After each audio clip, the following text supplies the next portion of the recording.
ಪ್ರೀತಿಯ ನನ್ನ ಯೂಟ್ಯೂಬ್ ಕುಟುಂಬಕ್ಕೆ ಮತ್ತೊಮ್ಮೆ ನನ್ನ ಪುಟ್ಟ ಪ್ರಪಂಚಕ್ಕೆ ಸ್ವಾಗತ ಸುಸ್ವಾಗತ. ನಾನಿವತ್ತು ತುಂಬ ದಿನ ಆದಮೇಲೆ ಈ ವ್ಲಾಗೊಂದಿಗೆ ಬಂದಿದ್ದೀನಿ. ತುಂಬ ದಿನದಿಂದ ನಾನು ನಿಮ್ಗೆ ಯಾವುದೇ ವ್ಲಾಗ್ ಹಾಕಿಲ್ಲ. ತುಂಬ ಆಸೆಗಳಿದೆ, ಒಂದಷ್ಟು ವಿಚಾರಗಳನ್ನ ನಿಮ್ಮ ಹತ್ರ ಹಂಚ್ಕೋಬೇಕಂತ, ಆದರೆ ಏನೋ ಟೈಮೇ ಆಗ್ತಿಲ್ಲ. ಇವತ್ತೊಂದು ಶನಿವಾರ ನಿಮಗೆಲ್ಲ ಗೊತ್ತಿರೋ ಹಾಗೆ ಪ್ರತಿ ಶನಿವಾರ ನಾವು ಯಾವುದಾದ್ರೂ ದೇವಸ್ಥಾನ ಅಥವಾ ಯಾವುದಾದ್ರೂ ಪ್ಲೇಸ್ಗೆ ವಾಕ್ ಹೋಗ್ತೀವಿ. ಇವತ್ತು ನಾವು ಆಯ್ಕೆ ಮಾಡ್ಕೊಂಡಿರುವಂತಹ ಜಾಗ ನಮ್ಮ ಶ್ರೀರಂಗಪಟ್ಟಣ. ಕೊನೆ ಶನಿವಾರ ನಾವು ಕರಿಘಟ್ಟ ಹೋಗಿದ್ವಿ. ಅದ್ರ ಹೋದ ಶನಿವಾರ ನಾವು ನಿಮಿಷಾಂಬ ಹೋಗಿದ್ವಿ. ಅದಕ್ಕೆ ಹೋದ ಶನಿವಾರ ನಮ್ಮೂರು ಆಂಜನೇಯ ಸ್ವಾಮಿ ದೇವಸ್ಥಾನಕ್ಕೆ ಹೋಗಿದ್ವಿ. ಮುಂದೆ ಬರೋ ಶನಿವಾರಗಳಲ್ಲಿ ನಾವೆಲ್ಲಿಗಾದರೂ ಹೋಗ್ತೀವೋ ಇಲ್ವೋ ಗೊತ್ತಿಲ್ಲ. ಈ ಶನಿವಾರ ಅಂತೂ ಶ್ರೀರಂಗಪಟ್ಟಣಕ್ಕೆ ಹೋಗಿದ್ವಿ. ನಮ್ಮ ಮಸೀದಿ ನೋಡಿ ಎಷ್ಟು ಸುಂದರವಾಗಿ ಕಾಣಿಸ್ತಿದೆ ಅಂತ. ಆಕಾಶ ಭೂಮಿ ಎಲ್ಲ ಒಂದೇ ಅನ್ನೋ ರೀತಿ ಕಾಣಿಸ್ತಿದೆ. ನಾವು ಬೆಳಗ್ಗೆ ಹೋಗಿರೋದ್ರಿಂದ ಯಾವುದೇ ಟ್ರಾಫಿಕ್ ಇಲ್ಲ. ಇನ್ನು ಅಂಗಡಿ ಮುಂಗಟ್ಟುಗಳೇ ತೆಗೆದಿಲ್ಲ. ಇಲ್ಲಿ ಆಂಜನೇಯ ಸ್ವಾಮಿ ದೇವಸ್ಥಾನ ಇದೆ. ಬರೋವಾಗ ನೋಡಿದ್ರಿ ಅಲ್ವಾ ನಮ್ಮ ಕಾವೇರಿ ನದಿ ಎಷ್ಟು ಸುಂದರವಾಗಿ ಕಾಣಿಸ್ತಿತ್ತಂತ. ನಮ್ಮ ಶ್ರೀರಂಗಪಟ್ಟಣದಲ್ಲೂ ಸಹ ಹೆಜ್ಜೆ ಹೆಜ್ಜೆಗೂ ದೇವಸ್ಥಾನಗಳಿದೆ. ಕೆಲವೊಂದು ದೇವಸ್ಥಾನ ನಾನು ಮಿಸ್ ಮಾಡಿದೆ. ಅಂದರೆ ಈ ಕಡೆ ತೆಗಿಯುವಾಗ ಅದನ್ನು ತೆಗಿಯೋಕ್ಕಾಗಲಿಲ್ಲ, ಅದನ್ನು ತೆಗಿಯುವಾಗ ಇದನ್ನು ತೆಗಿಯೋಕ್ಕಾಗಲಿಲ್ಲ, ಹಾಗಾಯಿತು. ನಾನು ಯಾಕೆ ನೆಕ್ಸ್ಟ್ ಶನಿವಾರದಿಂದ ನಾವೆಲ್ಲೂ ಹೋಗೋದಕ್ಕಾಗುತ್ತೋ ಇಲ್ವೋ ಅಂತ ಹೇಳಿದೆ ಅಂದರೆ, ನನ್ನ ಫ್ರೆಂಡ್ ಸುಮಿ, ನಾನು ನಿಮಗೆ ಮೊದಲೇ ಹೇಳಿದ್ದೀನಿ, ಅವ್ರು ಕಂಪ್ಯೂಟರ್ ಸೆಂಟರ್ ಇಟ್ಕೊಂಡಿದ್ದಾರೆ ಅಂತ. ಪಾಪ ಬೆಳಗ್ಗೆಯಿಂದ ಸಂಜೆವರೆಗೂ ಅವ್ರ ಅಂಗಡಿಯಲ್ಲಿ ಕೂತ್ಕೊಳ್ಳೋದ್ರಿಂದ ಯಾಕೋ ವಾಕ್ ಬರ್ತಿದ್ದಕ್ಕೆ ತುಂಬ ಬೆನ್ನೋವು ಬರ್ತಿತ್ತಂತೆ. ಸ್ವಲ್ಪ ದಿನ ಬರೋದಿಲ್ಲ ಅಂತ ಹೇಳಿದ್ರು. ನಾನು ಅದೇ ಹೇಳಿದೆ, ಸ್ವಲ್ಪ ದಿನ ಬರಬೇಡಿ, ನೋಡೋಣ ಹೇಗಾಗತ್ತೆ ಅಂತ. ವಾಕ್ ಬರೋದ್ರಿಂದ ಬೆನ್ನೋವು ಜಾಸ್ತಿ ಆಗುತ್ತೆ ಅನ್ನೋದಾದರೆ ಬರೋದೇ ಬೇಡ ಬಿಡಿ ಅಂತ ಹೇಳಿದೆ. ಸೊ ಹಾಗಾಗಿ ಒಂದು ವಾರದಿಂದ ಅವ್ರು ಬರ್ತಿಲ್ಲ, ನಾನು ಬೇರೆಯವ್ರ ಜೊತೆಗೆ ವಾಕ್ ಹೋಗ್ತಾ ಇದ್ದೀನಿ. ಇವರು 2 ದಿನದಿಂದ ವಾಕ್ ಬರೋ ಸ್ಟಾಪ್ ಮಾಡಿದರು. ಇವ್ರ ಹತ್ರ ಫೋನ್ ಬೇರೆ ಕೆಟ್ಟು ಹೋಗಿದೆ, ಬ್ಯಾಟ್ರಿ ಹೋಗಿಬಿಟ್ಟಿದೆ. ಹಾಗಾಗಿ ಇವ್ರಿಗೆ ಫೋನ್ ಕೂಡ ಮಾಡೋದಕ್ಕಾಗಲಿಲ್ಲ. ನನಗೆ ಇವರು ಬರ್ತಾರಾ ಇಲ್ವಾ ಅಂತ ಸರಿಯಾಗಿ ಗೊತ್ತಿರಲಿಲ್ಲ. ರಾತ್ರಿ ಅವ್ರ ಮಗಳು ಫೋನಲ್ಲಿ ನಾಳೆ ಬೆಳಿಗ್ಗೆ 6:30ಗೆ ಬರ್ತೀನಂತ ಮೆಸೇಜ್ ಹಾಕಿದ್ರು. ಅಷ್ಟೇ, ನಾನು ಅದನ್ನು ಬೆಳಗ್ಗೆ ನೋಡಿದೆ. ಎಲ್ಲಿಗೆ ಏನು ಅಂತ ನನಗೆ ಗೊತ್ತಾಗಲಿಲ್ಲ. ನಾನು ಶುಕ್ರವಾರ ಸಂಜೆ ಸ್ನಾನ ಮಾಡಿ ದೀಪ ಹಚ್ಚಿದ್ದೆ. ಬೆಳಗ್ಗೆ ಹೊತ್ತಿಗೆ ನನಗೆ ಊರಿಂದ ಒಂದು ಸಾವಿನ ಸುದ್ದಿ ಬಂತು, ನಮ್ಮ ಅಜ್ಜಿ ಊರಿಂದ. ಸೊ ಹಾಗಾಗಿ ನಾನು ಮತ್ತೆ ಸ್ನಾನ ಮಾಡಿಕೊಂಡ್ರೆ ಮತ್ತೆ ಸಾವಿನ ಬಂದು ಸ್ನಾನ ಮಾಡಬೇಕಂತ ಸುಮ್ಮನೆ ಆದೆ. ಇವ್ರು ಏನಾದರೂ ಹತ್ತಿರಕ್ಕೆ ಎಲ್ಲೋ ಕರ್ಕೊಂಡು ಹೋಗ್ತಾರೇನೋ, ಆಂಜನೇಯ ಸ್ವಾಮಿ ದೇವಸ್ಥಾನಕ್ಕೆ ಏನಾದರೂ ಕರ್ಕೊಂಡು ಹೋದರೆ ಅವ್ರ ದೇವಸ್ಥಾನದೊಳಗಡೆ ಹೋಗಿದ್ದು ಬರಲಿ, ನಾನು ಹೊರಗಡೆ ನಿಂತಿದ್ರಾಯ್ತಂತ ಅಂದ್ಕೊಂಡೆ. ಆದರೆ ಅವ್ರು ಕರ್ಕೊಂಡು ಬಂದಿದ್ದು ರಂಗನಾಥ ಸ್ವಾಮಿ ದೇವಸ್ಥಾನಕ್ಕೆ. ನಾವು ಬೇರೆ ದಿನಗಳಲ್ಲಿ ಬಂದರೆ, ಅಂದರೆ ರಥಸಪ್ತಮಿ ಅಥವಾ ಜಾತ್ರೆ ಈ ಥರ ದಿನಗಳಲ್ಲಿ ಬಂದರೆ, ಸಂಕ್ರಾಂತಿ ಹಬ್ಬ ಫುಲ್ಲು ರಶ್ ಇರುತ್ತೆ, ಕಾಲಿಡೋದಕ್ಕೆ ಜಾಗ ಇರಲ್ಲ. ಆದರೆ ಇವತ್ತಂತೂ ಫುಲ್ಲು ಖಾಲಿ ಇದೆ. ಏನಾದರೂ ನಾವು ದೇವಸ್ಥಾನನ ಮನಸ್ತೃಪ್ತಿಯಾಗಿ ನೋಡಬೇಕಂತ ಹೇಳಿದ್ರೆ ಈ ರೀತಿ ದಿನಗಳಲ್ಲಿ ಬರಬೇಕು. ನಾನು ಸ್ನಾನ ಮಾಡ್ಕೊಂಡು ಬರದೇ ಇರೋದ್ರಿಂದ ನಾನು ಒಳಗಡೆ ಹೋಗಲಿಲ್ಲ. ನೆನ್ನೆ ಸಂಜೆ ಸ್ನಾನ ಮಾಡಿದ್ದೆ, ಆದರೂ ಮನಸ್ಸು ಒಪ್ಪಲ್ಲ. ಬೆಳಗ್ಗೆ ಸ್ನಾನ ಮಾಡ್ಕೊಂಡು ಬಂದರೆ ದೇವಸ್ಥಾನದೊಳಗಡೆ ಹೋಗೋದಕ್ಕೆ ಮನಸ್ಸಾಗೋದು.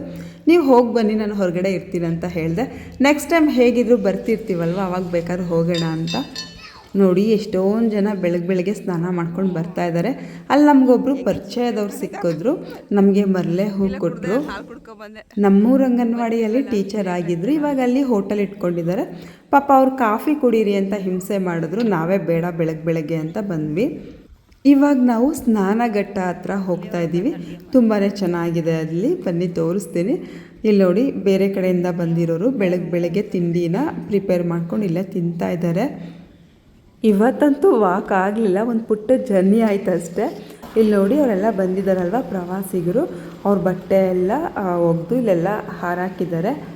ಅವರೆಲ್ಲ ದೇವ್ರ ದರ್ಶನ ಮಾಡಿಕೊಂಡು ತಿಂಡಿ ತಿನ್ನುವಷ್ಟರಲ್ಲಿ ಬಟ್ಟೆ ಎಲ್ಲ ಒಣಗುತ್ತೆ. ಹೊಳೆಗೋಗೋ ರೋಡಲ್ಲಿ ಒಂದಷ್ಟು ಬೇಕ್ರಿಗಳಿದೆ, ಅಲ್ಲೆಲ್ಲ ಟೀ ಕುಡಿಯೋದಕ್ಕೆ ಅಂತ ತುಂಬ ಸ್ಕೂಟರ್ಗಳಲ್ಲಿ ಬಂದಿದ್ದಾರೆ. ಇಲ್ಲೊಂದು ಗಣಪತಿ ದೇವಸ್ಥಾನ ಇದೆ. ಹೊಳೆಗೆ ಹೋಗುವಾಗ ಎಂಟ್ರೆನ್ಸಲ್ಲೇ ಒಂದು ಗಣಪತಿ ದೇವಸ್ಥಾನ ಇದೆ, ಅದನ್ನೆಲ್ಲ ಕ್ಲೀನ್ ಮಾಡ್ತಾ ಇದ್ದಾರೆ. ಹಾಗೆ ಮುಂದೆ ಬಂದರೆ ಕೇದಾರನಾಥೇಶ್ವರ ದೇವಾಲಯ ಅಂತ ಇದೆ. ಇಲ್ಲೊಬ್ರು ಅಜ್ಜಿ ಇದ್ದಾರಲ್ವ ಫೋಟೋದಲ್ಲಿ. ನಾವು ಚಿಕ್ಕವರಿದ್ದಾಗ ಶ್ರೀರಂಗಪಟ್ಟಣದಲ್ಲಿ 1-2 ವರ್ಷ ಇದ್ವಿ. ನಾನು 5ನೇ ಕ್ಲಾಸ್ 6ನೇ ಕ್ಲಾಸ್ ಓದಿದ್ದಿಲ್ಲೇನೆ. ಸೊ ಆವಾಗ ನಾನು ಈ ಅಜ್ಜಿನ ನೋಡಿದ್ದೆ. ನಾನು ನಮ್ಮಮ್ಮ ಇಬ್ಬರು ಬರ್ತಿದ್ವಿ ಹೊತ್ತಿನಂತೆ ಸ್ನಾನ ಮಾಡೋದಕ್ಕೆ ಅಂತ ಹೊಳೆಗೆ. ಅವಾಗ ಇಲ್ಲಿದ್ದಾಗ ಎಲ್ಲಿ ಹೋದರೂ ಕೂಡ ಕೋತಿಗಳಿದ್ದೇ ಇದೆ, ಎಲ್ಲ ಕಡೆ ಇದ್ದೇ ಇರುತ್ತೆ. ಆ ಮಕ್ಕಳನ್ನಂತೂ ಹೊಟ್ಟೆ ಕಚ್ಕೊಂಡೇ ಓಡಾಡ್ತಿರುತ್ತವು.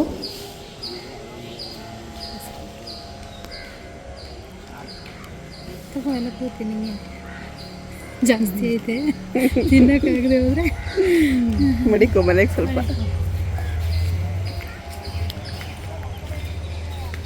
ಇಲ್ಲ ಟವಲ್ ಎಲ್ಲ ಸಿಗುತ್ತೆ. ಹೊಳೆನಲ್ಲಿ ಸ್ನಾನ ಮಾಡೋರಿಗೆ ಎಲ್ಲ ರೀತಿ ವಸ್ತುಗಳು ಇಲ್ಲೇ ಸಿಗುತ್ತೆ. ಅಂದರೆ soap, shampoo, paste, brush, towel ಎಲ್ಲ ಇಲ್ಲೇ ಸಿಗುತ್ತೆ. ನನ್ನ ಫ್ರೆಂಡ್ ಸುಮಿತ್ರ ಅದೇನಾದರೂ ಫೋನ್ ಚೆನ್ನಾಗಿದ್ದಿದ್ರೆ ನಾವು ಮುಂಚಿತವಾಗಿ ಪ್ಲ್ಯಾನ್ ಮಾಡ್ಕೊಂಡಿದ್ವಿ, ಇಲ್ಲೇ ಬಂದು ಸ್ನಾನ ಮಾಡಿಕೊಂಡು ಇಲ್ಲೆಲ್ಲ ತುಂಬ ದೇವಸ್ಥಾನ ಇದೆ ಹೊಳೆ ಹತ್ರ ಕೂಡ, ಆ ದೇವಸ್ಥಾನಕ್ಕೆಲ್ಲ ಹೋಗಿ ಆಮೇಲೆ ಎಲ್ಲ ದೇವಸ್ಥಾನಗಳಿಗೂ ಹೋಗಿ ಬರೋಣ ಅಂತ. ಅವ್ರ ಹತ್ರ ಫೋನ್ ಇಲ್ಲದೆ ಇರೋದಕ್ಕೆ ನಾವು ಮತ್ತೆ ವಿಚಾರಗಳನ್ನ ಮಾತಾಡೋದಕ್ಕಾಗಲಿಲ್ಲ. ಹಾಗಾಗಿ ಪ್ಲ್ಯಾನ್ ಎಲ್ಲ ಫ್ಲಾಪ್ ಆಯಿತು. ನೋಡೋಣ, ನೆಕ್ಸ್ಟ್ ಟೈಮ್ ಬಂದಾಗ ಇಲ್ಲೇ ಸ್ನಾನ ಮಾಡಿಕೊಂಡು ದೇವ್ರ ದರ್ಶನ ಮಾಡ್ಕೊಂಡು ಹೋಗಬೇಕು. ಇಲ್ಲಿ ನೋಡಿ ಒಂದಷ್ಟು ತುಳಸಿ ಕಟ್ಟೆಗಳಿದೆ ಅಲ್ವಾ, ಇಲ್ಲಿ ಕೆಳಗಡೆ ಎಲ್ಲ ಇದೆ, ಆ ಕಡೆ ಸೈಡ್ ಈ ಕಡೆ ಸೈಡ್ ಎಲ್ಲ ಇದೆ. ಅದೇನು ಅಂತ ನನಗೂ ಗೊತ್ತಿರಲಿಲ್ಲ. ನಾನು ಸುಮೀನ್ ಕೇಳಿದೆ, ಅವರು ಕೂಡ ನನಗೆ ಗೊತ್ತಿಲ್ಲ, ಇಲ್ಲಿರೋರನ್ನ ಕೇಳೋಣ ಅಂತ ಹೇಳಿದ್ರು. ಒಂದಿಬ್ಬರು ಕೇಳಿದೆ, ಅವ್ರು ಗೊತ್ತಿಲ್ಲ ಅಂತ ಹೇಳಿದ್ರು. ಇಲ್ಲೇ ಕೆಲಸ ಮಾಡೋರು ಒಂದಿಬ್ಬರು ಇದ್ದರು, ಅವ್ರನ್ನ ಕೇಳಿದೆ. ಅದಕ್ಕೂ ಮುಂಚೆ ಇಲ್ಲಿ ನೋಡಿ ಇಲ್ಲಿ ಅಸ್ಥಿ ಬಿಡೋದಕ್ಕೆ ಬರ್ತಾರೆ ನದಿ ತೀರದಲ್ಲಿ. ಅವರು ಸ್ವಚ್ಛತಾ ಶುಲ್ಕ ಅಂತ 100 ರೂಪಾಯಿ ಕಡ್ಡಾಯವಾಗಿ ಕೊಡಬೇಕಂತೆ. ಮತ್ತು ನದಿ ತೀರದಲ್ಲಿ ಬಟ್ಟೆ ಮತ್ತು ಪ್ಲಾಸ್ಟಿಕ್ ಏನಾದರೂ ಹಾಕಿದ್ರೆ ಅವ್ರಿಗೆ 500 ರೂಪಾಯಿ ದಂಡ ಇರುತ್ತಂತೆ. ದಂಡ ವಿಧಿಸೋದು ನಿಜವಾಗ್ಲೂ ಒಳ್ಳೆಯ ಕಾರ್ಯಕ್ರಮ. ಯಾಕಂತ ಹೇಳಿದ್ರೆ ಜನ ಮರಳೋ ಜಾತ್ರೆ ಮರಳೋ ಅನ್ನೋ ಹಾಗೆ ನಮ್ಮ ಜನಗಳು ಹಳೆ ಬಟ್ಟೆಯನ್ನು ನೀರಲ್ಲಿ ಬಿಟ್ಟರೆ ಪಾಪ ಕಳೆಯುತ್ತೆ ಅಂತ ಅಂದ್ಕೋತಾರೆ. ನಿಜವಾಗ್ಲೂ ಪಾಪ ಕಳೆಯುತ್ತೋ ಇಲ್ವೋ ಗೊತ್ತಿಲ್ಲ, ಆದರೆ ನದಿ ಅಂತೂ ಹಾಳಾಗುತ್ತೆ. ಹಾಗಾಗಿ ಯಾರು ದಯವಿಟ್ಟು ಹಳೆ ಬಟ್ಟೆಗಳನ್ನ ನದಿ ನೀರಲ್ಲಿ ಹಾಕಬೇಡಿ. ನಾನು ನಿಮ್ಗೆ ಹೇಳ್ತಿದ್ದೆ ತುಳಸಿ ಕಟ್ಟೆಗಳನ್ನ ಏನಕ್ಕಲ್ಲೆಲ್ಲ ಕಟ್ಟಿದ್ದಾರೆ ಅಂತ. ಇಲ್ಲಿ ಸನ್ಯಾಸಿಗಳು ಮತ್ತು ಸಾಧುಗಳು ಎಲ್ಲ ಇರ್ತಾರಲ್ಲ, ಈ ದೇವಸ್ಥಾನಕ್ಕೆ ಸಂಬಂಧಪಟ್ಟವರು ತೀರ್ಕೊಂಡಾಗ ಅವರ ಶವ ಸಂಸ್ಕಾರ ಇಲ್ಲೇ ಮಾಡಿ ಅವ್ರ ಸಮಾಧಿಗಳ ಮೇಲೆ ಈ ರೀತಿ ತುಳಸಿ ಕಟ್ಟೆಗಳನ್ನ ಕಟ್ಟಿದಾರಂತೆ. ಇಲ್ಲೇನು ಬೇಡವಾದ ವಿಗ್ರಹಗಳನ್ನ ತಂದು ಹಾಕಿದ್ದಾರಾ ಅಥವಾ ಬಂದವ್ರು ಪೂಜೆ ಮಾಡಲಿ ಅಂತ ಹಾಕಿದ್ದಾರಾ ಅಂತ ಗೊತ್ತಿಲ್ಲ. ಒಟ್ನಲ್ಲಿ ಒಂದಷ್ಟು ವಿಗ್ರಹಗಳಿದೆ ಇಲ್ಲಿ. ಕರಿಘಟ್ಟಕ್ಕೆ ಹೋದಾಗ ನಾನು ಹೊರಗಡೆ ಹೋಗುವಂಥ ಬಟ್ಟೆ ಹಾಕ್ಕೊಂಡು ಬಂದೆ, ಆದರೆ ಅಲ್ಲಿ ಒಬ್ಬರೂ ಇರಲಿಲ್ಲ, ದೇವಸ್ಥಾನ ಕೂಡ ತೆಗೆದಿರಲಿಲ್ಲ. ಇಲ್ಲಿಗೆ ನೋಡಿ ನಾನು ಡೈಲಿ ವೇರ್ ಬಟ್ಟೆನಲ್ಲೇ ಬಂದೆ. ಅಂದರೆ ನಿಜ ಇವತ್ತು ಶ್ರೀರಂಗಪಟ್ಟಣಕ್ಕೆ ಬರ್ತೀವಂತ ಗೊತ್ತಿಲ್ಲ, ಆಂಜನೇಯ ಸ್ವಾಮಿ ದೇವಸ್ಥಾನಕ್ಕೆ ಹೋಗ್ತಿದ್ದೀವೇನೋ ಅಂತ ಅಂದ್ಕೊಂಡು ಬಿಡು ಇಲ್ಲೇ ಅಲ್ವಾ ಅಂದ್ಕೊಂಡು ನಾನು ಡೈಲಿ ವೇರ್ ಬಟ್ಟೆ ಹಾಕ್ಕೊಂಡೇ ಬಂದೆ. ನೋಡಿದ್ರೆ ಅವ್ರು ಶ್ರೀರಂಗಪಟ್ಟಣಕ್ಕೆ ಕರ್ಕೊಂಡು ಬಂದರು. ಇಲ್ಲಿ ದೂರದಲ್ಲಿ ಒಂದು ಸೇತುವೆ ಕಾಣಿಸ್ತಿದೆ ನೋಡಿ, ಅದು ರೈಲ್ವೆ ಟ್ರ್ಯಾಕು. ಅದ್ರ ಮೇಲೆ ರೈಲು ಹೋಗುತ್ತೆ ಬರುತ್ತೆ. ಟ್ರೈನ್ ಅಂದ ತಕ್ಷಣ ಮಾತು ಚೇಂಜ್ ಆಗಿಬಿಡ್ತು. ಸುಮ್ಮನೆ ತಮಾಷೆಗೆ ಹಾಗೆ ಮಾತಾಡಿದ್ದು, ನಗಲಿ ನೀವೆಲ್ಲ ಅಂತ ಅಷ್ಟೆ. ನೋಡಿ ಅಯ್ಯಪ್ಪ ಸ್ವಾಮಿಗೆ ಹೋಗಿರೋರು ಅಂದರೆ ಶಬರಿಮಲೆಗೆ ಹೋಗೋರೆಲ್ಲ ಇಲ್ಲೂ ಕೂಡ ಸ್ನಾನ ಮಾಡ್ಕೊಂಡು ಹೋಗ್ತಾರೆ. ನಾವು ನೋಡ್ತಿದ್ದಂತೆ ಒಂದು ಟ್ರೈನ್ ಬಂತು, ಸೊ ಅದನ್ನು ಕೂಡ ವಿಡಿಯೋ ಮಾಡಿಕೊಂಡೆ. ಎಷ್ಟು ಚೆನ್ನಾಗಿ ಕಾಣಿಸ್ತಿದೆ ನೋಡಿ, ಈ ಸುಂದರವಾದ ಪರಿಸರಕ್ಕೂ ಆ ಟ್ರೈನ್ ಹೋಗ್ತಿರೋದಕ್ಕೂ ತುಂಬಾ ಚೆನ್ನಾಗಿ ಕಾಣಿಸ್ತಿದೆ. ನೀವೇನಾದರೂ ತುಂಬ ದೂರದಿಂದ ಪ್ರಯಾಣ ಮಾಡೋರಿದ್ದರೆ, ಶ್ರೀರಂಗಪಟ್ಟಣಕ್ಕೆ ಬರೋರಿದ್ದರೆ ಈ ಥರ ಟೈಮಲ್ಲಿ ಬನ್ನಿ. ಅಂದರೆ ಮಾಮೂಲಿ ಫ್ರೀ ಆಗಿರೋ ಟೈಮ್ನಲ್ಲಿ ಬನ್ನಿ. ಸುಮ್ಮನೆ ಹಬ್ಬಗಳಲ್ಲಿ ಅಥವಾ ಏನಾದರೂ ವಿಶೇಷ ದಿನಗಳಲ್ಲಿ ಬಂದರೆ ದೇವರನ್ನು ಕಣ್ಣು ತುಂಬ ನೋಡೋದಕ್ಕಾಗಲ್ಲ. ನನ್ನ ಫ್ರೆಂಡ್ ಸುಮ್ಮನೆ ಹೇಳ್ತಿದ್ರು, ಶ್ರುತಿ ದೇವ್ರು ತುಂಬ ಚೆನ್ನಾಗಿ ಕಾಣಿಸ್ತು, ತುಂಬ ಹತ್ತಿರದಿಂದ ನೋಡಿದೆ ಅಂತ. ನನಗೆ ತುಂಬ ಬೇಜಾರಾಯಿತು, ಇವತ್ತು ದೇವಸ್ಥಾನದೊಳಗಡೆ ಹೋಗೋದಕ್ಕಾಗಲಿಲ್ಲ, ದೇವರನ್ನು ನೋಡೋದಕ್ಕಾಗಲಿಲ್ಲ ಅಂತ. ಇಲ್ಲಿ ನೋಡಿ ಕೋತಿಗಳು ಮರದ ಮೇಲೆ ಹೇಗೆ ಹತ್ಕೊಂಡು ಆಟ ಆಡ್ತಿದೆ ಅಂತ. ಇಲ್ಲಿ ಮುಡಿ ಕಟ್ಟೆ ಕೂಡ ಇದೆ. ನನ್ನ ಹೆಸರೇ ಇದೆ, ಶ್ರುತಿ ಹೇರ್ ಡ್ರೆಸ್ಸಸ್ ಅಂತ. ಸೊ ಹಾಗಾಗಿ ವಿಡಿಯೋ ಮಾಡಿಕೊಂಡೆ ಅಂತಲ್ಲ, ಇಲ್ಲಿ ಮುಡಿ ಮಾಡ್ತಾರೆ ಅಂತ ನಿಮಗೆ ಗೊತ್ತಾಗಲಿ ಅಂತ ವಿಡಿಯೋ ಮಾಡಿಕೊಂಡೆ. ಹಾಗೆ ಹೊಳೆ ದಾಟ್ಕೊಂಡು ಈ ಕಡೆ ಸೈಡ್ ಬರುವಾಗ, ಅಂದರೆ ಹೊಳೆ ನೋಡ್ಕೊಂಡು ಮುಗಿಸ್ಕೊಂಡು ಬರುವಾಗ ಒಂದು ದೊಡ್ಡ ಪಾರ್ಕ್ ಇದೆ. ಆರಾಮಾಗಿ ಇಲ್ಲಿ ಮಕ್ಕಳನ್ನ ಕರ್ಕೊಂಡು ಆಟ ಆಡಬಹುದು. ಇಲ್ಲಿ ವಾಟರ್ ಗೇಟ್ ಅಂತ ಇತ್ತು, ನಾನು ಇಲ್ಲಿ ಯಾವತ್ತೂ ಹೋಗಿರಲಿಲ್ಲ, ಇದೇ ಫಸ್ಟ್ ಟೈಮ್ ಹೋಗ್ತಿರೋದು.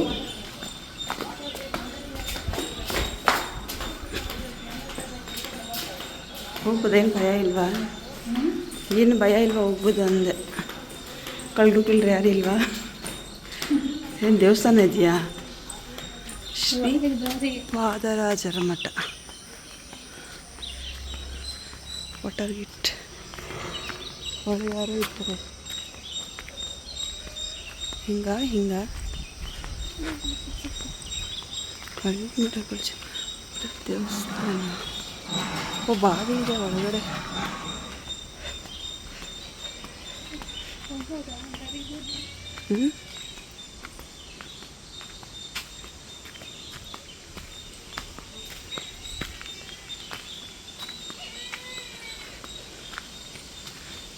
ಓ ಹಿಂಗಾಯ್ತು ಸ್ವಾಮಿ. ಇಲ್ಲ ಹಾಂ ಮುಂದೆ ಇರ್ಬೇಕು ಅನ್ಸುತ್ತೆ ಓಪನ್. ಹಂಗಿರಬೇಕು ಮಾಡೋಣ. ಇಲ್ಲಿ ಟಿಪ್ಪು ಸುಲ್ತಾನ್ ಅವರ ಸಮಾಧಿ ಇದೆ. ಟಿಪ್ಪು ಸುಲ್ತಾನ್ ಅವರ ಮಡಿದ ಸ್ಥಳ ಅಂತ ಇಲ್ಲಿ ಬೋರ್ಡ್ ಹಾಕಿದ್ದಾರೆ. ನಾವು ವಾಟರ್ ಗೇಟ್ ಒಳಗಡೆ ಹೋದ್ವಿ, ಆದರೆ ಒಳಗಡೆವರೆಗೂ ಹೋಗಲಿಲ್ಲ, ಭಯ ಆಯಿತು, ವಾಪಸ್ ಬಂದುಬಿಟ್ವಿ. ಇಲ್ಲಿ ಕೋಟೆ ಗಣಪತಿ ದೇವಸ್ಥಾನ ಇದೆ, ಕೆಳಗಡೆ ಒಂದು ಗಣಪತಿ, ಪುಟ್ಟದಾಗ ಒಂದು ಗಣಪತಿ ದೇವಸ್ಥಾನ ಇದೆ, ಆದರೆ ನಾವು ಹೋಗಲಿಲ್ಲ, ಟೈಮ್ ಇರಲಿಲ್ಲ. ನಾನು ಮೊದಲೇ ಹೇಳಿದೆ ಅಲ್ವ ಇವತ್ತೊಂದು ಸಾವಿದೆ ಅಂತ, ಅಲ್ಲಿಗೆ ಹೋಗಬೇಕಿತ್ತು. ಪಾಪ ಸುಮ್ಮಿ ಆ ಗಾಡಿನ ನಿಲ್ಲಿಸಿ ರೈಲ್ವೆ ಸ್ಟೇಷನ್ವರೆಗೂ ನಡ್ಕೊಂಡು ಹೋಗಿದ್ದು ಬರೋಣ ಅಂತ ಹೇಳಿದ್ರು, ಆದರೆ ನಾನೇನೇ ಬೇಡ ಅಂತ ಹೇಳಿದೆ, ನನಗೆ ಟೈಮ್ ಇರಲಿಲ್ಲ. ಬೆಳಗ್ಗೆ ಸಂತೆ ಕೂಡ ಕಟ್ಟಿದ್ದಾರೆ. ಶನಿವಾರ ಅಲ್ವಾ, ನಾನು ನಿಮ್ಗೆ ಯಾವಾಗಲೂ ಹೇಳ್ತಿರ್ತೀನಲ್ಲ ಶನಿವಾರ ಸಂತೆ ಆಗುತ್ತೆ ನಮ್ಮ ಊರಿನಲ್ಲಿ ಅಂತ. ನೋಡಿ ಈಗ ಸೇತುವೆ, ಅದು ಹಳೆಯ ಸೇತುವೆ ಆ ಕಡೆ ಸೈಡ್ ಇರೋದು, ನಾವು ಹೊಸ ಸೇತುವೆ ಮೇಲೆ ಹೋಗ್ತಿದ್ದೀವಿ. ಇಲ್ಲಿ ಹೊಸ ಬಡಾವಣೆ ಆಗಿದೆ, ತುಂಬ ಚೆನ್ನಾಗಿ ಮನೆಗಳು ಮಾಡಿದ್ದಾರೆ. ತುಂಬ ಚೆನ್ನಾಗಿ ಮನೆಗಳು ಮಾಡಿದ್ದಾರೆ ಅಂತ ಖುಷಿ ಪಡಬೇಕಾ ಅಥವಾ ಗಿಡ ಮರಗಳೆಲ್ಲ ಮನೆ ಕಟ್ಟೋದಕ್ಕೆ ಹೋಗ್ತಿದೆ ಅಂತ ಬೇಜಾರು ಮಾಡ್ಕೋಬೇಕಾ ಗೊತ್ತಿಲ್ಲ. ಇಲ್ಲಿ ನೋಡಿ ಇದು ಬೆಂಗಳೂರು ಮತ್ತು ಮೈಸೂರು ಹೈವೇ ಇತ್ತೀಚೆಗೆ ಮಾಡಿದ್ರು ನೋಡಿ, ಅದೇ ಇದು. ನಿಮಗೆಲ್ಲ ಈ ವಿಡಿಯೋ ಇಷ್ಟ ಆದರೆ ಒಂದು ಲೈಕ್ ಮಾಡಿ. ಫಸ್ಟ್ ಟೈಮ್ ನನ್ನ ಚಾನಲ್ನ ನೋಡ್ತಿರೋರು ಸಬ್ಸ್ಕ್ರೈಬ್ ಮಾಡೋದನ್ನು ಮರಿಬೇಡಿ. ಇಲ್ಲಿ ನೋಡಿ ಕರಿಘಟ್ಟ, ನಾನು ಲಾಸ್ಟ್ ಟೈಮು ಹತ್ತೇ ತೋರಿಸಿದೆ, ಇವತ್ತು ಜಸ್ಟ್ ಅದ್ರ ಗೇಟ್ ತೋರಿಸ್ತಾ ಇದ್ದೀನಿ, ಅಂದರೆ ಅದರ ಎಂಟ್ರೆನ್ಸ್ ತೋರಿಸ್ತಾ ಇದ್ದೀನಿ.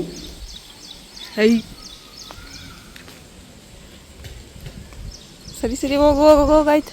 ಅಲ್ಲೇ ತಿರ್ಗಾ ಬರೋದಾ, ಎಲ್ಲಿಗೆ ಹೋಗ್ತಾ ಇದೆಯಾ? ಇಲ್ಲಿ ನೋಡಿ ಕೋತಿ ಎಲ್ಲ ಬಂದು ಗಲೀಜೆಲ್ಲ ಮಾಡಿದೆ. ಪ್ರತಿದಿನ ಕೋತಿ ಬರುತ್ತೆ, ಬಂದು ಹಾಗೆ ಹೋದರೆ ಸರಿ, ಫುಲ್ಲು ಗಲೀಜು ಮಾಡಿ ಹೋಗುತ್ತೆ, ಅದೊಂದು ಬೇಜಾರು. ಜೊತೆಗೆ ನಾಯಿಗಳೆಲ್ಲ ಬರ್ತಿರುತ್ತೆ, ಯಾಕಂದ್ರೆ ತಣ್ಣಗಾಗುತ್ತೆ ಮಲ್ಕೊಳ್ಳೋಣ ಅಂತ ಬಂದು ನಮ್ಮ ಮನೆ ಮುಂದೆ ಮಲ್ಕೊಳ್ತಿರುತ್ತೆ. ಸುಮ್ಮನೆ ಉಪ್ಪು ಸಾಂಬಾರು ಮಾಡಬೇಕಂತ ಹೇಳಿ ವಿಜಯಕುಲ್ ಮನೆ ಹತ್ರ ನುಗ್ಗೆ ಸೊಪ್ಪಿತ್ತು, ಅದನ್ನು ಕೀಳ್ಸ್ಕೊತಾ ಇದ್ದಾರೆ.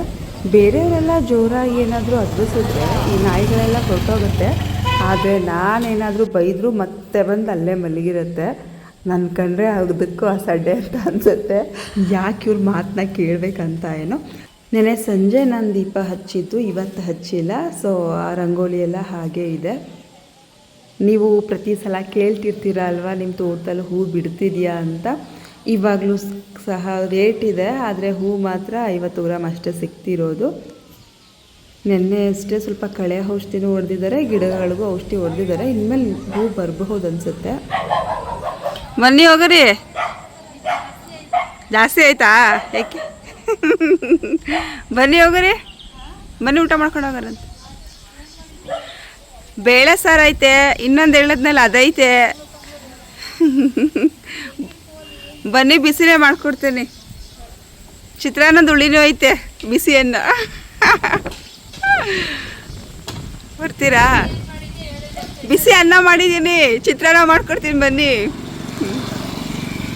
ಇವತ್ತು ನಮ್ಮ ಬೀದಿಯಲ್ಲಿ ತಿಥಿ ಕಾರ್ಯ ಕೂಡ ಇದೆ, ಹೋಗುವಾಗ ಬಟ್ಟೆ ಹಾಕೋಗಿದೆ, ಬರೋ ಅಷ್ಟಲ್ಲಿ ಹೋಗ್ತಿದೆ. ಈ ವಿಡಿಯೋ ಇಷ್ಟ ಆದರೆ ಒಂದು ಲೈಕ್ ಮಾಡಿ. ಫಸ್ಟ್ ಟೈಮ್ ನನ್ನ ಚಾನಲ್ನ ನೋಡ್ತಿರೋರು ಸಬ್ಸ್ಕ್ರೈಬ್ ಮಾಡೋದನ್ನು ಮರಿಬೇಡಿ. ಧನ್ಯವಾದಗಳು.